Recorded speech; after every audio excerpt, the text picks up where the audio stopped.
লম্বা, তার লম্বা এটা একটা বৈশিষ্ট্য, ঠিক আছে। কেউ বেটে, তার সেটা বেটে বৈশিষ্ট্য। এই লম্বা বৈশিষ্ট্য বা বেটে বৈশিষ্ট্য এগুলোকে আমরা কী দ্বারা লিখবো? কোনো একটা জিনের দ্বারা। কোনো একটা বৈশিষ্ট্যকে বোঝানোর জন্য আমরা দুটো জিনকে ব্যবহার করব। কটা জিনকে? দুটো জিনকে। একটা বৈশিষ্ট্য বোঝানোর জন্য, লম্বা বৈশিষ্ট্য, এটাকে বোঝানোর জন্য কটা জিনকে ব্যবহার করব? দুটো জিনকে। আর সেই দুটো জিনকে একসাথে বলা হবে অ্যালিল।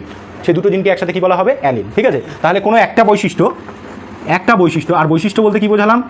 বৈশিষ্ট্য বলতে ধর এটা হচ্ছে তোর লম্বা কোনো একটা বৈশিষ্ট্য, ফর এক্সাম্পল কি লম্বা একটা বৈশিষ্ট্য, বেটে একটা বৈশিষ্ট্য। এই যে বৈশিষ্ট্যটা, এটাকে বোঝানোর জন্য আমরা কি লিখবো? আমরা কটা জিনের ব্যবহার করব? দুটো জিন ব্যবহার করব। সেই দুটো জিনকে একসাথে কি বলা হয়? অ্যালিল। কি বলা হয়? অ্যালিল। ধর লম্বা বৈশিষ্ট্যটাকে লিখছি, কোন বৈশিষ্ট্য?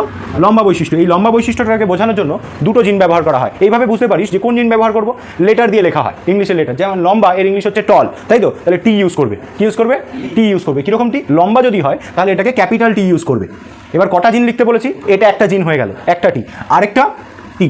এই দুটো টি দ্বারা আমরা লম্বা বৈশিষ্ট্যটাকে বোঝাবো। লম্বা বলতে খুবই লম্বা, যাকে বিশুদ্ধ লম্বাও বলা হয়, ঠিক আছে। তাহলে এই যে টি লিখলাম, এই টি দ্বারা দুটো জিন বা একটা অ্যালিল বোঝালো।